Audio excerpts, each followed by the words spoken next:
If you enjoyed today's story, please consider subscribing to this channel, where a new original sci-fi audiobook is uploaded every Thursday morning. Thank you for listening. Welcome Home by P.E. Rowe. I had been on the flight deck with Carolina, both of us deferring to the other at first, insisting on who should be strapped into the captain's chair. Possession being 9/10 of the law, Carolina said.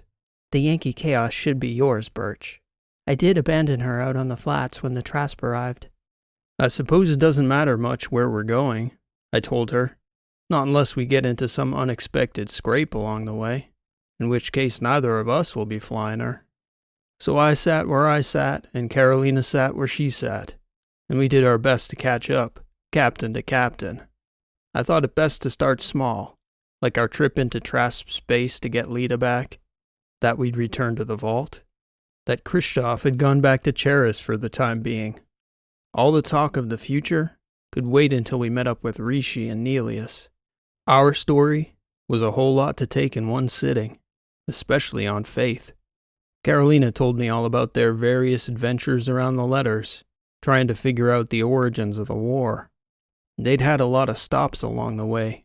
I told her that someday I wanted to see Lime Harbor, and she told me I didn't. Not in the near future, anyway.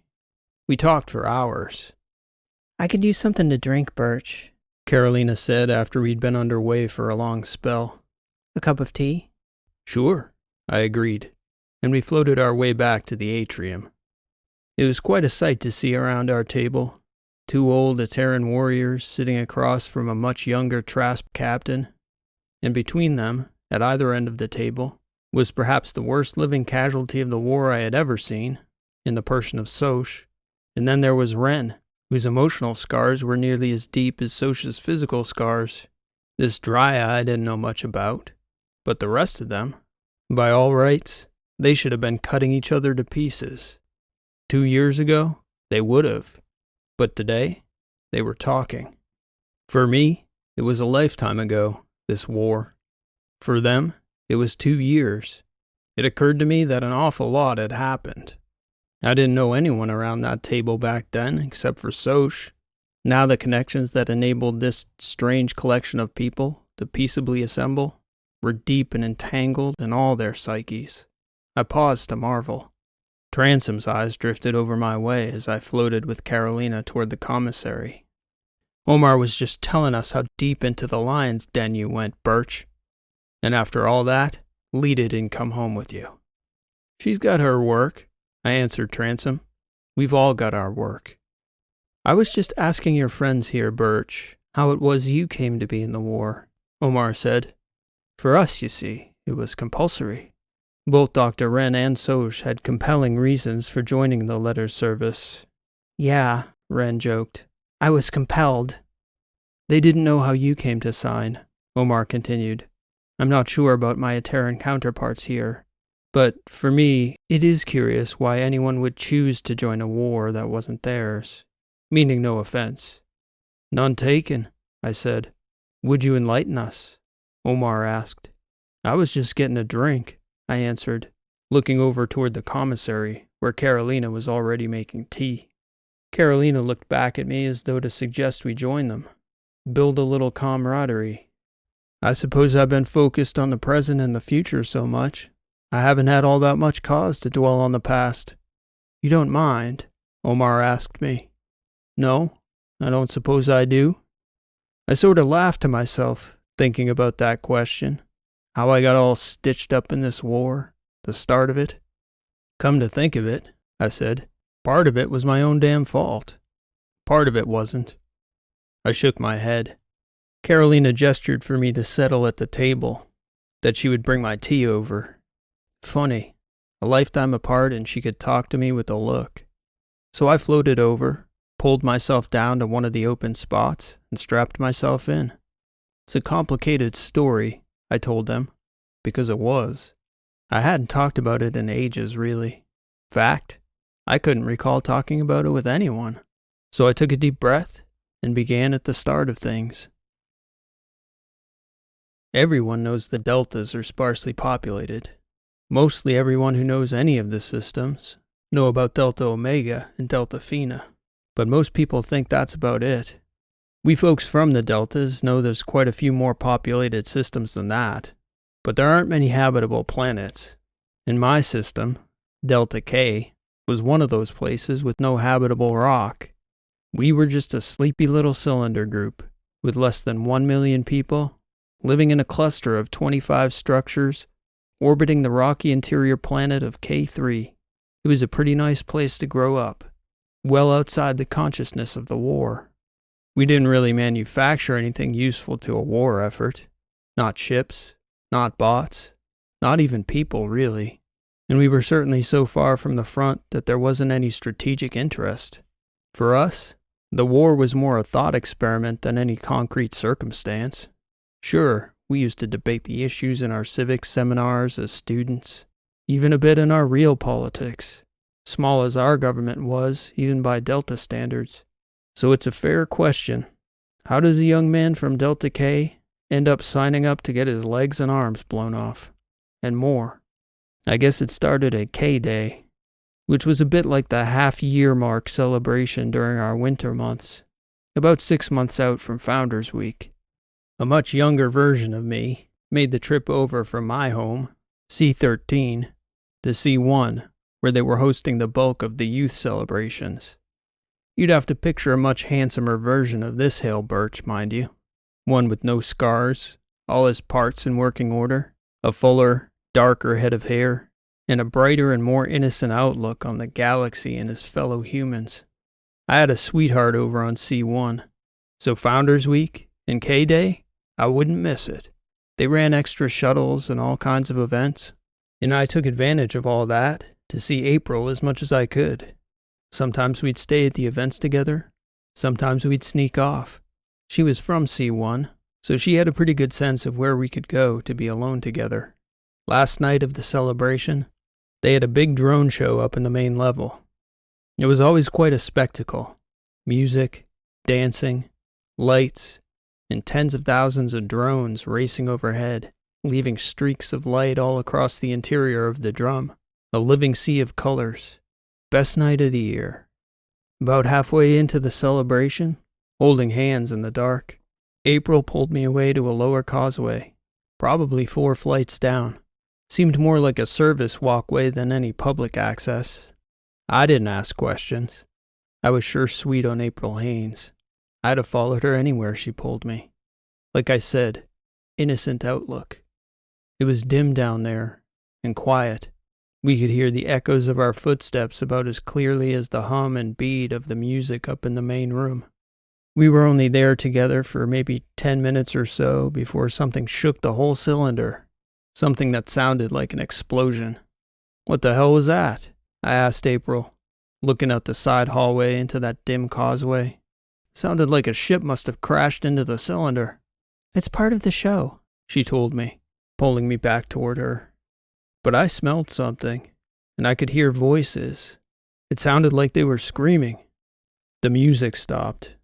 Hale, she said to me, pulling my chin back toward her. Sounds like people shouting, screaming. It's nothing. Just cheering. Never been a part of the drone show before. I started sniffing. That's smoke, April. Fireworks, maybe? Up above us, we could hear people cry and shout as they began to pour into the upper causeway. But down where we were, it was only echoes of footsteps, shouts, screams, and panicked voices. We made our way up there, this time me pulling April by the hand. And as we got closer to the voices and footsteps, she pulled back at me. I think we're going the wrong way, Hale. We can always turn back, I told her, still climbing. We came to the stairway that led up to the main public causeway. I guess we were still on the service access, maybe for city workers or maintenance bots. I didn't know the one well enough to know how the layout went back there. I was just following the noise. I caught something out of the corner of my eye as we were passing the second level down from the main causeway. It was starting to get smoky as well, so April was pulling against me, uncertain about going up any further. But down the hallway a little, there was a figure kneeling down, working at something. I looked over and started to wander down that way. Hale, April protested. Let's get out of here. The noise above us was growing more dire. It was clear this wasn't some fireworks show gone awry. This was something different. As we approached that figure down the corridor, the main lights went off and the emergency lights took the dim hallway down a few levels in luminosity. It was a dull, dull orange now. I could see the figure from behind, and he was working some equipment into a storage bag of some kind. He was on one knee, with the helmet on the floor beside him, facing us. "Are you all right?" I asked him. "Shit!" he exclaimed, exhaling as he turned around, nearly falling over from shock. "Sorry," I said. "Didn't mean to startle you. Is that?" It looked like one of April's friends I'd met a few times, but I didn't remember his name. "Jace?" she said. "What happened? Are you all right?" "I don't know. Some kind of explosion. Something blew up. Then people started running everywhere. Don't go up there, April. Go down and out the back way." "Sorry to sneak up on you like that," I told him. "We didn't mean to startle you." "It's all right. Hale, was it?" "That's right. Most of my friends call me Burch, though." "Sure, Burch. I was just checking my stuff. See if I lost anything in the panic. I had gear for the show." I knelt down and offered him a hand, pulling Jace back to his knees, then to his feet. I bent over and picked up his helmet. It looked like a pretty advanced piece of racing gear, so I figured he must have had drones in the show. That, or he was monitoring the show with his racing gear. A lot of people like to record that way. I handed the helmet to him. "Nice gear." "Thanks," he said. "I'm going to run. The network's overloaded or down or something. Maybe from the blast. I don't know. I gotta go." April looked up at me. I looked up at the staircase, which was still lightly puffing out smoke toward us. "My parents, Hale. They'll be worried sick." She tried to pull up a screen from her wristband, but Jace had been right. It was all red. "All right," I told her. "Let's get you home safe." And I followed her down the dark back causeway, into the lower residential levels, where April's family lived. April was reluctant to let me walk her to her door. She was insistent that with comms being spotty and the chaos coming out of the main hall, that I try to get home to the 13 on the first shuttle I could catch, so I could let my family know I was all right. That seemed like a good idea, but I was left with a funny feeling about April's family, like maybe I wasn't welcome there for some reason. Maybe she didn't want to introduce me. That didn't seem so important in the moment. People all around me were distraught. Tears, shaking, disbelief, anger, theories, shouting. There were emotions rarely seen before in Delta K. On top of that, it was hours upon hours of frustration just trying to get off the one. The festival schedule was set up expecting people to arrive and leave in steady waves, not a flood of everyone desperate to get off in one direction all at once. Even the tram was backed up beyond reason, and all the people standing there on the platforms trying to board were dead nervous, a quiet dread about being in the crowd. The Trasp, it had to be," somebody would say. Then somebody else would shush them. "They're here, among us." I hardly knew what to think, standing there alone in that crowd. It was big enough that I didn't see a familiar face for hours. I also hadn't been in the main hall when the bomb went off, so I didn't know how to react.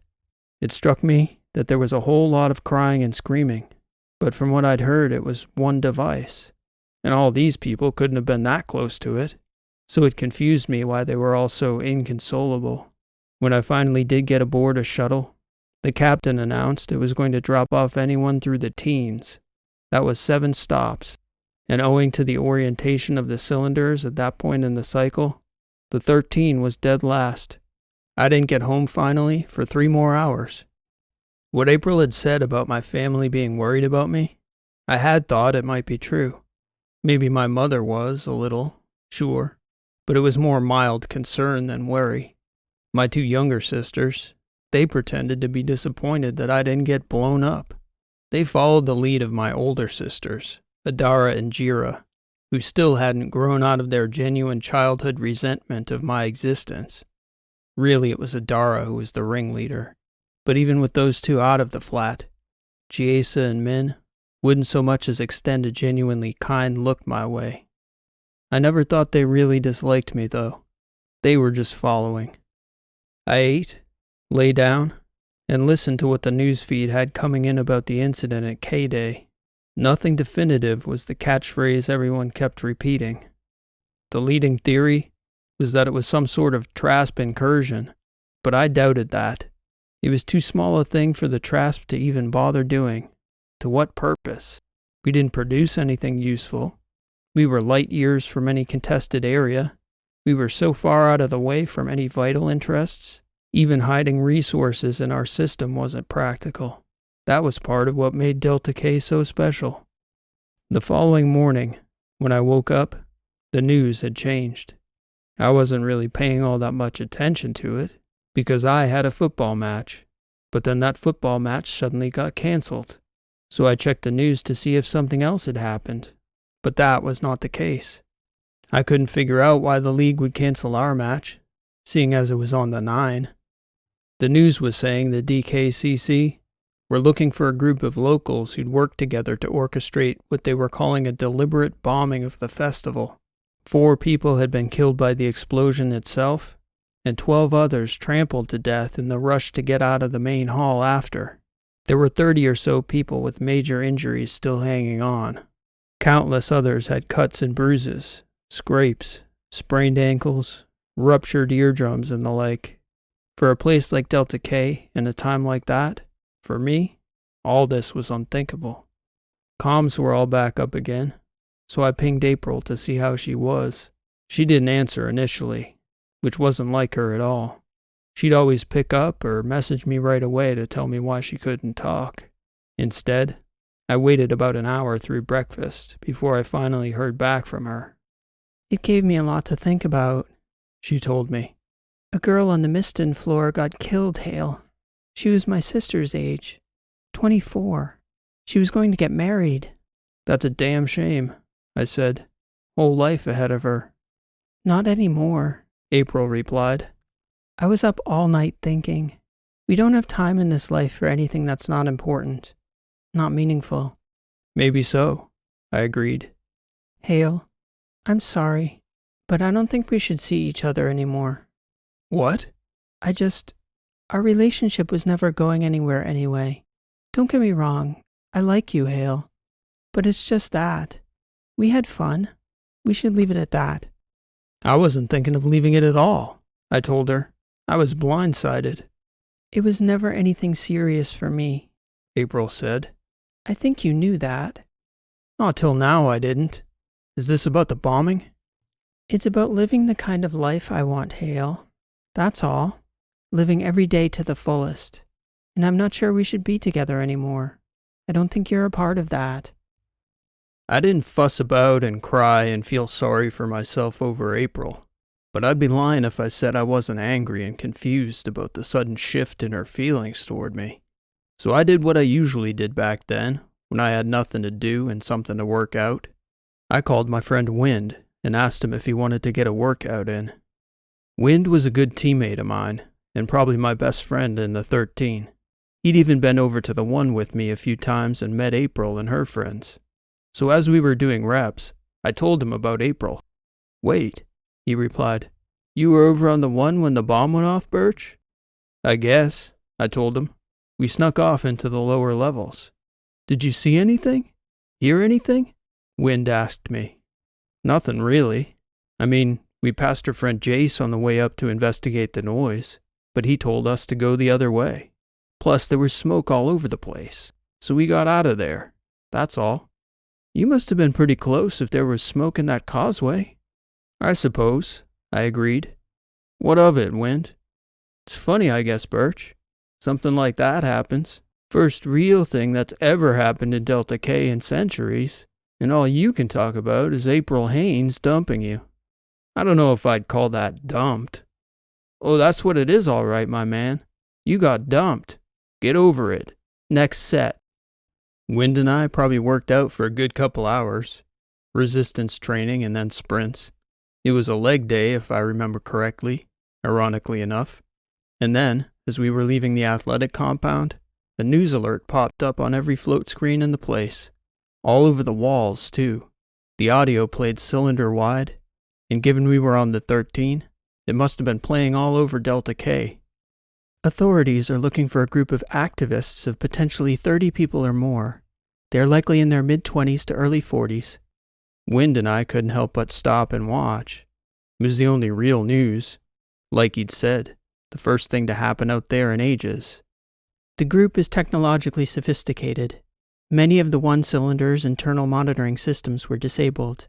Delta K Community Compliance is seeking anyone with pictures of individuals wearing masks like this, or anyone who can identify anyone who owns one. I damn near choked. Right up on the float screen was the same damn mask I'd handed back to Jace in that dim hallway, a cross pattern over the nose and eyes. Real Flash racing gear, Wind remarked. Then he looked over at me as I was staring at the float screen, speechless. Burch, what's up? You've gone white. I don't know, I said. I don't know. Nothing. Doesn't look like nothing. Probably it ain't nothing. Let's get some lunch. We ate down by the aperture, heavy on the greens and aminos after a workout, and the whole damn time that picture flashed up everywhere. I don't know why I didn't tell Wind at the time. It was probably one of those cases where your subconscious is smarter than you are, even though you don't know it. I guess maybe I didn't want to get Wind mixed up in something the way I must have known I was on some deeper level, but I was still in denial. I'd met Jace a few times. He seemed like a decent guy. Funny, easygoing. You couldn't picture him being associated with the type of people that would try to blow up K-Day. Plus, he was young, our age, maybe a year older. They were looking for proper adults with political motivations. Anyway, I kept my mouth shut about it to Wind. He didn't have to ask me what I was thinking about either. I think he just assumed I was sore about April. But for the rest of the afternoon, all I could think about was Jace and that mask of his. K-Day, you know? A lot of people would dress up for it. So I had some doubt. Maybe it was a popular new mask. I hadn't seen one like it before, though. At the time, I liked reading those Vance comics. I'm not sure whether they had them anywhere but the letters, but they were popular out our way, that's for sure. And usually, I could dive into one of those for hours, but I could hardly make it a few panels before the thought would pop up again. What was Jace doing down there in that back causeway all alone? What was that gear he was fussing with? Did he look a little nervous to see us? Or really to be seen by us? I couldn't hardly stand it anymore. So I did what I thought was a sensible thing. I pinged April. I don't want to talk to you, Hale, she said to me after she pulled up my stream. Oh, fine, I said back. I don't mean to say nothing about us, April. I was just wondering if you saw that alert popping up everywhere. It was all over the 13, so I figure it must be there, too. What about it? Didn't you find anything funny about it? Nothing about this is funny, Hale. Not funny. I mean strange. Nothing out of the ordinary? None of it is ordinary. All right, I'll just say it then, I told her. That mask. It sure looked familiar to me. You didn't recognize it? Why would I? April asked me. And in her tone, I could definitely detect a genuine hesitancy, certainly a lack of conviction. Your friend Jace had a mask just like it when we met him in the causeway. I swear it's the same one. That's ridiculous, Burch. You shouldn't talk that way. You'll get someone into real trouble. Then she flipped off the channel and didn't answer when I pinged back. I put on my eyepiece and stared back into the panels of my comic, again hardly making any progress in the story. I had to switch it to auto-narrate in order to get anywhere. Still, I was only half focused on the images right in front of me. My head was still in that dim causeway, thinking long and hard about that memory. April was right about one thing. Saying I recognized that mask would have caused a stir. The DKCC were taking this incident about as serious as they could. I'd heard they were pulling people for interrogation who were marked in the vicinity, even if they were only there hours before. The DKCC were hungry for any information they could get. About an hour after our conversation, April sent me a message. "You're crazy, Hale," it read. "Don't ever ping me again." Subtle, I muttered. I was more upset at that point than when she dumped me. I couldn't figure how a person could up and turn on me like that. Yesterday, it seemed like April couldn't get enough of me. Now, she seemed to hate my guts. I spent a good part of that evening walking around the 13, and, I have to say, things seemed different. It wasn't anything I could put a finger on. I certainly couldn't articulate it, but the place had an unusual, quiet coldness about it, like everyone was taking a second look at each other, maybe trying to place a mask over each neighbor's face to see if it would fit. In my lifetime, that had never been our way. That night, Jace pinged through to my eyepiece. He'd heard from April, apparently. I've only met you a handful of times, Burch, but the thing about living in a cylinder group like K is that there isn't anywhere to hide here. You should think about that before you do anything you regret. Who's hiding, Jace? I asked him. Not me. I've got nothing to hide from. That's good, he answered. Something to think about preserving. Some things, once they're gone, they're gone. Do you have something to say to me? I just said it, Burch. I hope you heard. I've got friends, you know. Real friends. Well, he cut the feed on me. Relations. At the time, I thought it was an odd conversation. I guess it was a little bit intimidating. I sure wasn't any kind of fighter back then. But again, we were all so innocent. Something like that, you don't think anything real could ever come of it. I didn't anyway. We were learning. The following day, there was more news. The DKCC had found a manifesto. It was really clever.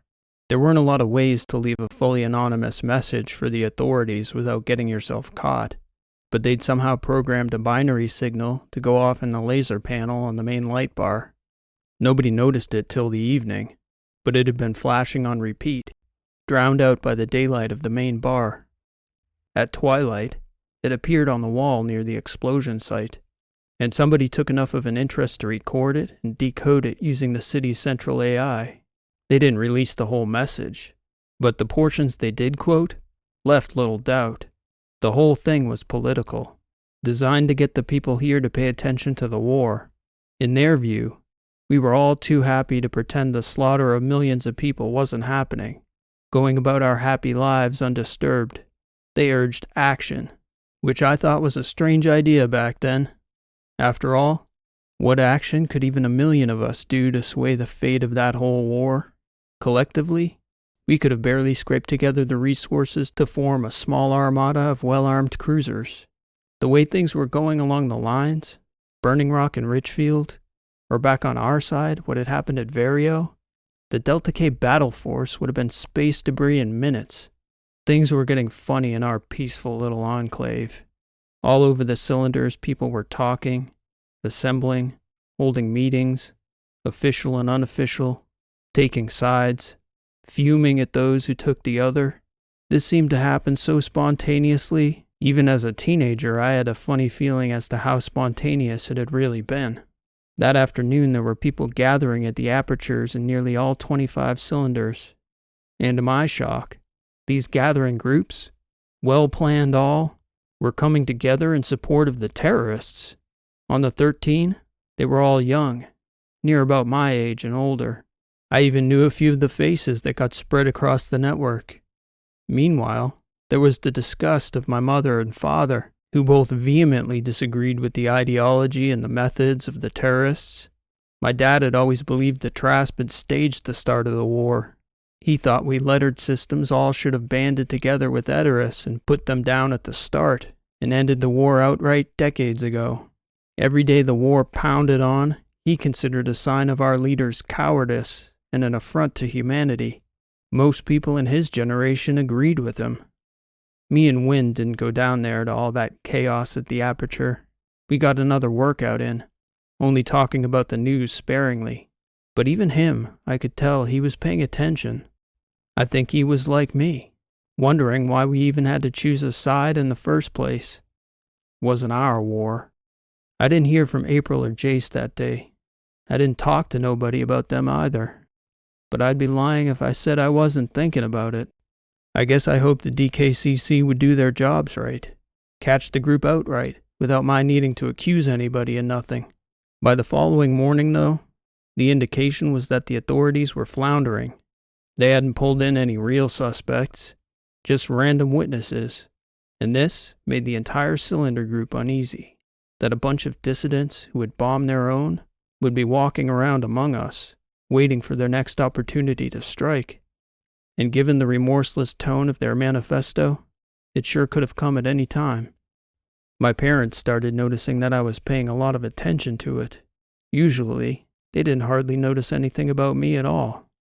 And then suddenly, mid-morning of the third day, as I was getting ready to meet Wind for a workout before practice that day, the DKCC showed up at the door, forcing a message to our interior screens demanding I come out and speak to them. They marched me out in front of my parents, my sisters, down the causeway on our floor in plain sight of all the neighbors, all of them whispering to each other, pointing. There was plenty implied in that simple action. All those eyes staring at me suspiciously. The CC didn't have to say anything. Everyone assumed it was about the bombing, and damned if I didn't look like I had something to hide. Hell, I felt guilty myself, and I hadn't even done anything. But in my head, the whole way down to their headquarters, even on their tram car, once the eyes of the public were off me, the officers' eyes were heavy on me. No words. Their eyes said all they had to say. Then, when I got down to the CC station on the 13, the captain there told me I was going to be shipped over to the 1. Am I under suspicion of something? I asked him, because I didn't have anything to do with that bombing. You wouldn't be here if you didn't have something to do with that bombing, young Mr. Burch. You'll be questioned at the 1. Don't I have rights? Everyone has rights, the captain responded. Doesn't mean you won't get investigated and prosecuted for your crimes. I don't got any crimes, I insisted, shaking my head. And that wasn't the only thing shaking. My hands, my legs, my foundation. Hell, I was on the verge of tears, and they hadn't asked me a single question. I got put on the CC's short shuttle over to the 1. And, of course, there were people watching, posting pictures, the news spreading like wildfire. What I didn't know at the time was that they were pulling a whole bunch of other people at the same time. But the investigators staged it so that every single one of us felt like the whole system was looking at us, like we were the main suspect. When I got there, they put me in a closed room by myself on the penitentiary floor to let me sweat. Only I wasn't sweating. It was freezing in there. I was shivering something fierce, my core shaking with nervous energy and frigidity by the time the investigators came in. Both about 50 years old, one male, one female, neither particularly friendly looking. So, Mr. Burch, the female detective began, this is your opportunity to tell us about K-Day. What would you like to tell us? Do you suspect me of something, ma'am? Because I haven't done anything wrong. They looked at each other with well-practiced doubt. Then she glared at me with a skeptical eye, and in that tone that let me know she was somebody's mother, she said, Everybody's done something wrong, Hale. I'd like to know about you. And don't you lie to me, boy. Even if we didn't have you on infrared right now, I wouldn't need the AI to tell me when you're lying. I'd know. Aw, hell, I said. I'm not going to lie to you. But I ain't talking to you either. I know my rights. That won't look good for you, the male detective said. Not one bit. Nope, the female detective agreed. They hadn't even introduced themselves properly. Didn't matter who they were. Juries and one's peers don't like uncooperative people, she continued. Not one bit, he agreed, nodding. Are you going to charge me with a crime? I asked. They looked at each other and didn't answer. Well then, stuff it, I told them. This ain't how you treat somebody who did nothing wrong. Suit yourself, the male detective said. And they walked out of there without giving me the slightest indication of what they thought I'd done, if anything. My mind started going wild, thinking I was going to get charged with the bombing. I was freezing and couldn't stop shaking. Couldn't slow my mind. I was one scared shitless kid. I went over and sat in the corner, put my head to my knees and started crying. I was terrified.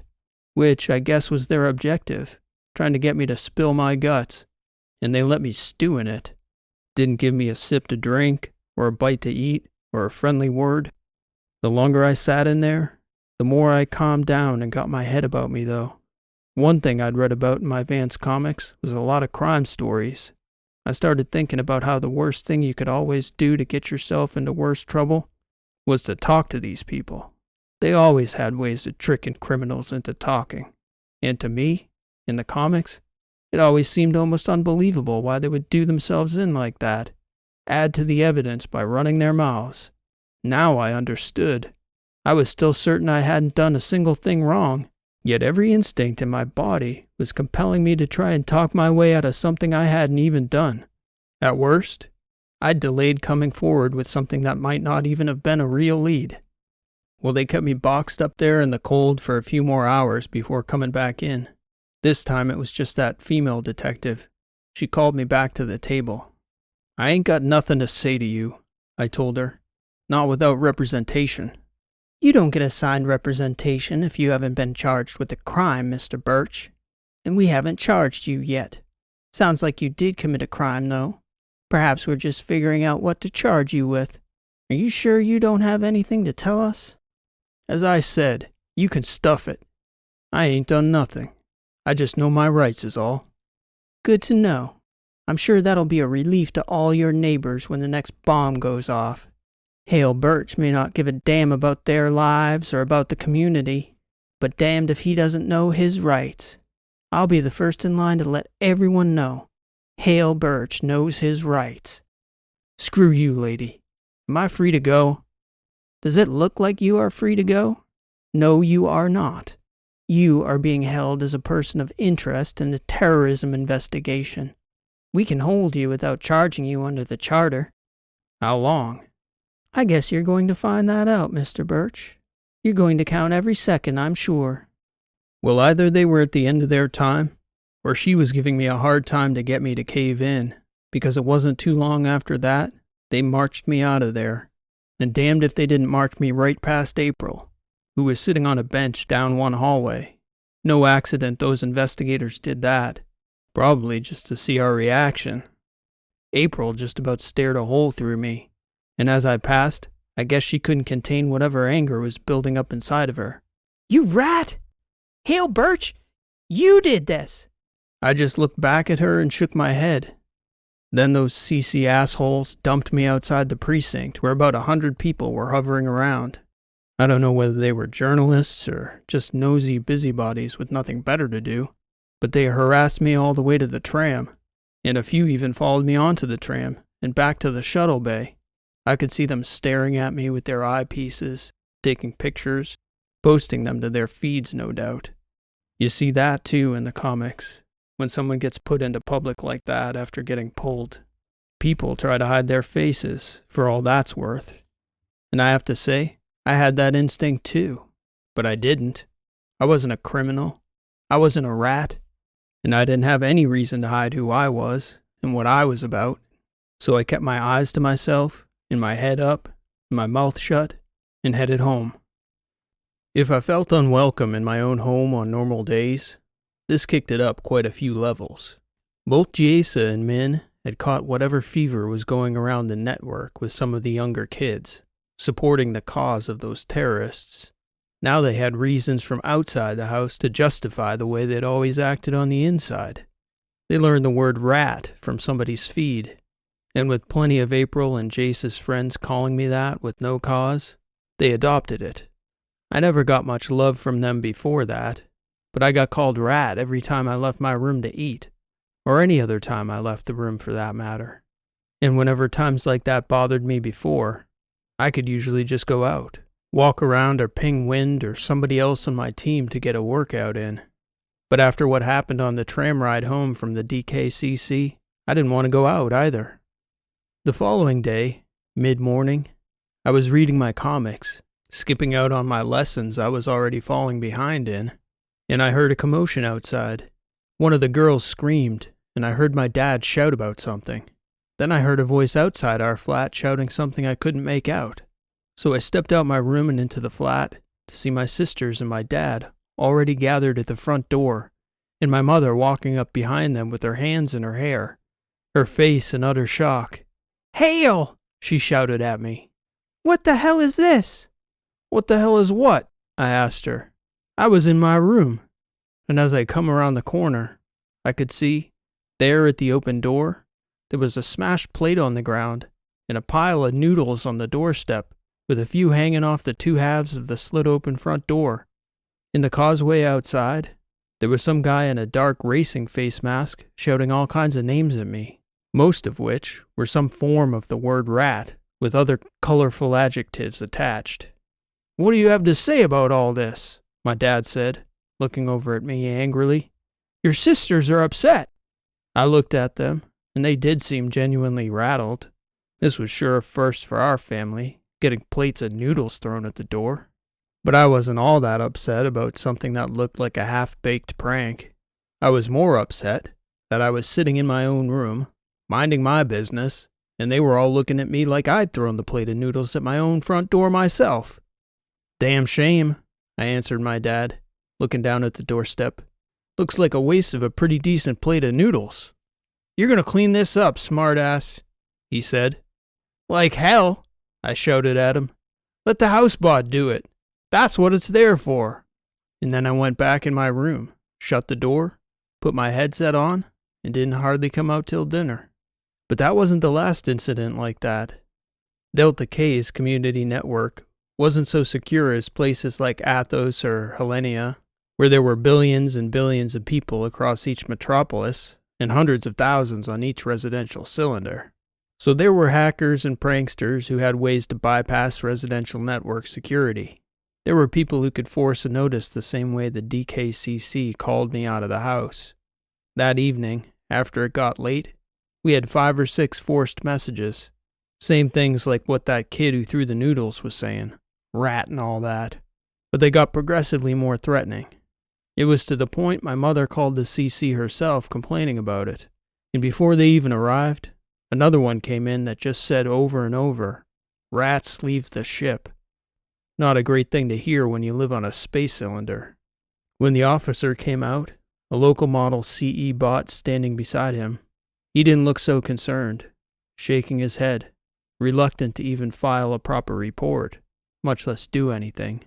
"Isn't this a crime?" I asked him. "Harassing someone involved in an investigation? Isn't that witness intimidation or something?" And he looked at me, grinned, and said, "We have it on good authority that you're not any kind of witness, Mr. Burch. Sorry, but there's nothing we can do. Have a nice night." And they turned and left. "If you're not a witness, Hale, what are you?" my dad asked. "He's a rat," Min shouted at me. My parents ignored her. "You're not a suspect, are you, Hale?" my mother shouted at me. "Did you have something to do with that bombing? Tell me you're not a suspect." I couldn't believe them. Not the CC assholes, not my annoying little sisters, not my parents. That they all thought I was a part of this madness. I was furious. I turned and walked back to my room, put on my headset, and tried to get to sleep. And as the week pressed on with no suspects arrested, and people still harassing us at night, everyone in my family seemed to blame me for all the backlash, and even maybe in some part for the bombing itself. I didn't get any relief. My mother was getting dirty looks from her friends.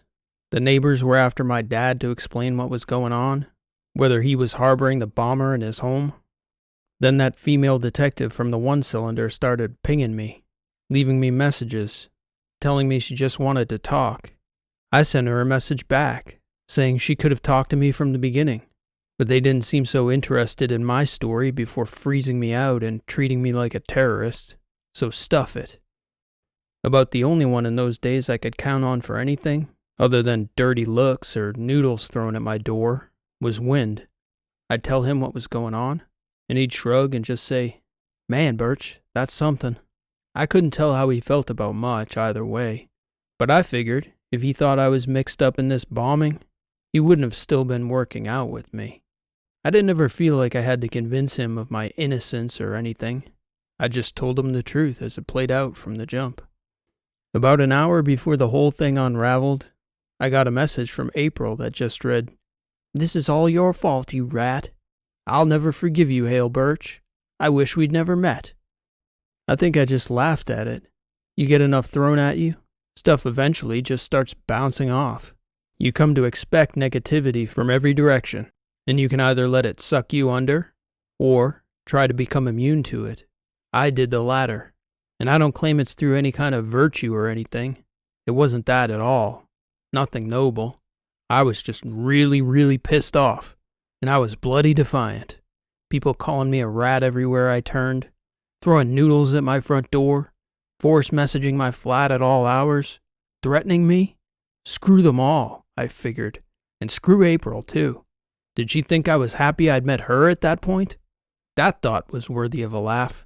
Sure, April Haynes, the galaxy's gift to the cylinders, all right. Word broke right after that message that a whole crew of people across the cylinders got pulled in as suspects for the bombings. Nobody from the CC pinged me to tell me I was in the clear, but I was still home, on the outside, watching the news with everyone else. So, for the moment, I figured that was some relief, and maybe things might get back to normal a little, at least for me anyway. By that time, though, still only a week or so following K-Day, this terrorist group had cut a division down our little system that was deep and only growing deeper. They had supporters in every cylinder, passionate supporters. And the thing about something like that is it only grows. Passion is magnetic, and you never see people out anywhere protesting on behalf of the status quo. So they got opposed directly by the other faction, the Join the War faction. And in most places, it didn't amount to much more than a bunch of rowdy teenagers and young adults yelling at the older folks who were shouting back at them.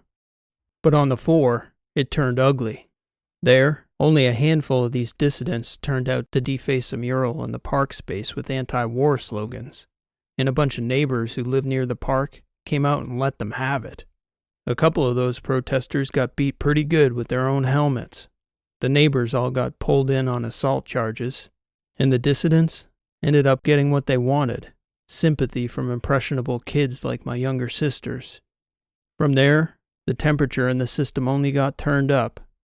With all that going on, I figured, who was going to bother about me anymore? People should forget, I thought. I resolved to be scarce and keep my mouth shut. Let it all blow over. Maybe someday, some of the people close to me who looked at me cross-eyed might be big enough to tell me they were sorry. Then the names came out. They were leaking out in bits on the network, but nothing official until the DKCC released the list of offenders and charges. I was not shocked to see Jace's name on the list as one of the conspirators, one of the inside actors, running surveillance on the crowd, so the bombers had clearance to do what they did, setting up the bomb, I guess.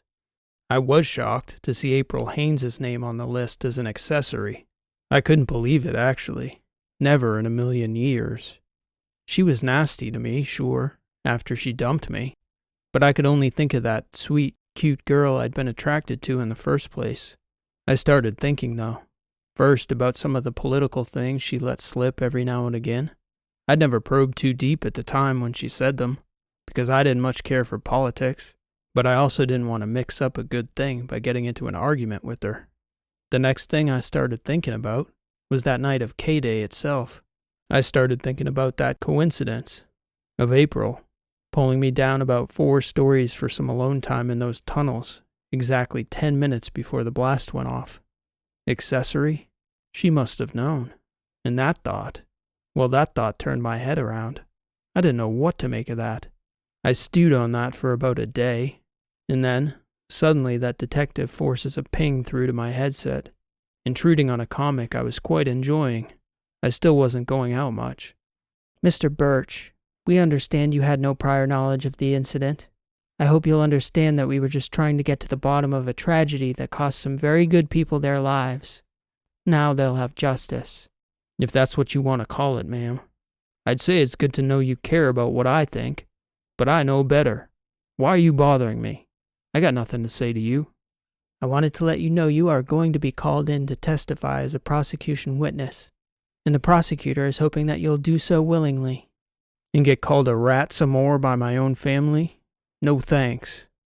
The prosecutor reserves the right to call you as a hostile witness. And sincerely, that will not go well for you in this case. The bench can compel your testimony against rights, and if you really push your luck, the prosecutor may charge you as an accessory after the fact. Great. More good news. That's where you stand. Good luck to me, I guess. And she closed the channel on me, just like that. No sorry, Burch. No, we'd appreciate your cooperation. No, your community needs you. Nope. Just show up in court or we'll slug you one more. And things in the month leading up to the start of the trials didn't get any better from there. My sisters started hissing at me, apparently because they thought rats hissed or something. I don't know what they were thinking. I even pinged Adara and Jira to see if they could get their younger sisters to back off a little. Those two were only concerned about how my connection to all this made them look at work and to their friends. And in the community, divisions didn't die down. The tensions just sorta simmered there, right at that high temperature. I did my best to keep to myself and stay out of crowds.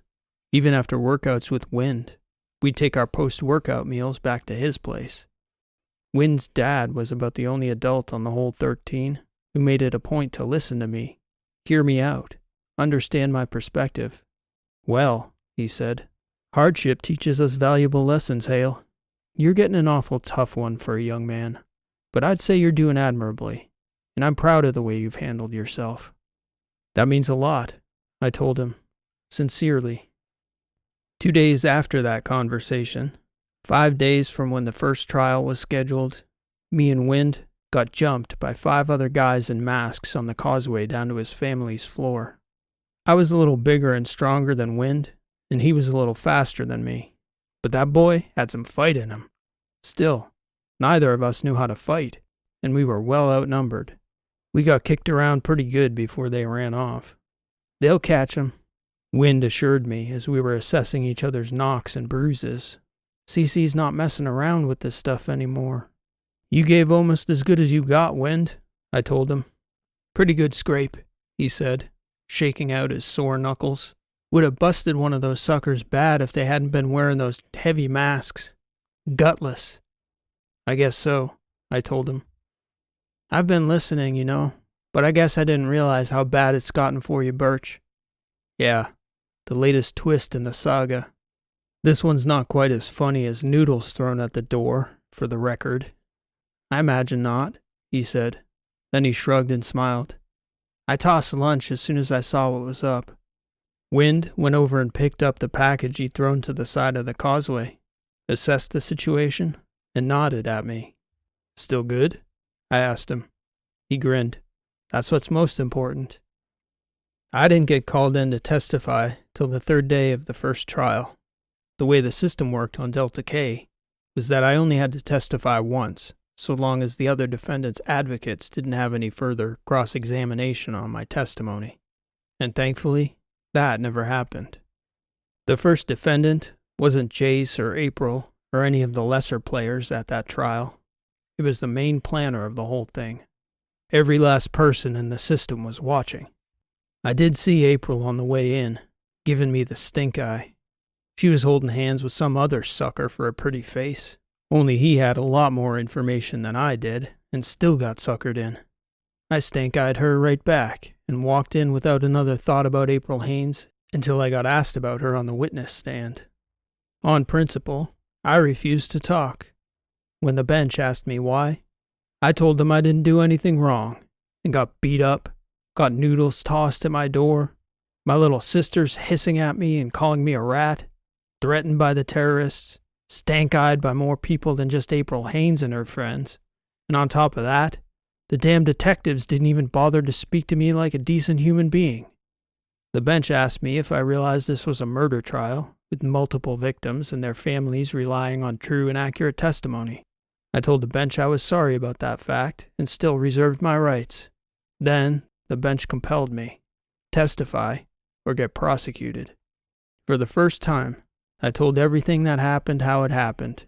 April and I sneaking off, the explosion, meeting Jace in the causeway, the smoke, the helmet, and I was willing to go on. But that was all they wanted to know about. And that was that. I only found out later that it was April who'd broke the case open. They'd lied to her about what I'd said, convinced her I'd talked, and tricked her into giving up Jace, who gave up most of the others. From there, they got everyone. By then, I knew better than to think it was suddenly all going to be fine again, some happy little life on Cylinder 13. No, all those little dissidents who thought it was edgy to support the people who blew up their neighbors to make a statement about the war, were they suddenly going to buy a clue, start acting like adults? About as much chance of that as my sisters doing the same. There were a handful of people who did quietly tell me they were glad I'd testified against the bombers, but I certainly didn't come off well. It was the detectives and the DKCC who got all the accolades, and I continued to get plenty more stink eye from everyone with an affinity for that terrorist faction, which only grew in the weeks and months following their sentencing. The whole thing turned them into martyrs for the cause in the minds of their followers. I muttered something about that to Wind a few weeks after the trial while we were working out. "Well, at least it's all over now, Burch," he told me. "Things will die down eventually." "What if I don't want them to die down, Wind? You know?" "What do you mean?" "See, it's a lot like your dad said. I learned a few things these past couple months. Seen some people I didn't really know for who they really were. There's a few people, like you and your family. Well, now I know who you are. Sad thing is, I know the opposite about my own family. All the people who claimed to be my friend and vanished as soon as my name fell in the mix of that thing. Now I'm just supposed to walk around here, looking them all in the eye? I bet with some time you'll find a way to forgive them." "Maybe," I said. "It's not like I want to walk around here holding a grudge the rest of my life. But the way I see it, they gotta ask first. You run around forgiving people who don't have the least bit of remorse for what they've done? Or even worse, are so clueless they aren't even aware they've done anything? No. Screw those people. They don't deserve absolution. Aren't you just going to be angry every time you look at them?" "Not if I can help it." "Then what? You can't walk around bitter the rest of your life, Burch." "I've been thinking." "Of what?" "Getting out of Delta K altogether." I remember Wind looking at me wide-eyed, like of all the crazy stuff that had been going on, just the thought of leaving K was the wildest. "There aren't a lot of ways out. You got some finances I don't know about?" he joked. I told him about the service. He was shocked, assuming I was planning to sign up for letter service, get myself all caught up in something like happened at Vario. But I told him about the local guard. He didn't even know we had one in the Deltas, it was so small. I told Wind how it was, that we shared local resources with the Gammas, and that they couldn't press us into use in the Alphas or the boundary systems, not unless there was an emergency declaration of some kind. The thing I'll never forget about K-Day, I told Wind, was the sound of those screams, the tone, like nothing I've ever heard, the desperation in people's eyes, real fear. I've thought a lot about that, and I wonder what a sleepy little system like K would do if the Trasp ever do show up. Maybe they never do come, Wind, but somebody should be watching. At the time, I was getting called a rat, and I knew I wasn't that. But I thought, if you're not a rat, Burch, then what kind of animal are you? And I come up with the idea that I wanted to be a dog. You know? Maybe if something bad came along, little Delta K couldn't do much to fight off anyone serious. But I knew I could sure bark like hell and run toward a threat. Maybe do somebody some good that way. Posture up and scare them off. Give a few people time to get out. Never figured I'd get sent to the real shit. Anyway, that's how I decided to get the hell out of Delta K. Signed with the Delta Gamma Guard a few months later, and I never looked back. I finally stopped talking, and I looked over at Carolina, realizing I hadn't touched the tea she'd made me, which had all but gone cold. I didn't like the way she was looking at me. "Don't look at me like that, Captain," I said. "I don't need anybody's pity." "It's not pity," she said. "It's just, I'm sorry that happened to you. I had no idea." "How could you?" I asked. "Anyway, that's all way in the past." "So let me get this straight," Transom said. grinning and getting that look in his eye. You only had one friend, and his name was Wind? Hale Burch, you're even sadder than I thought. The whole damn table started roaring, Soch especially. None of you never met anyone named Wind? I asked them. Everybody looked back at me funny, shaking their heads. Must be a local thing, I guessed, shrugging.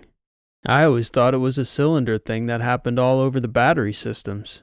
People naming kids after forces of nature they'd never witnessed themselves. I must have known 10 girls named Rain on the 13 alone when I was a kid.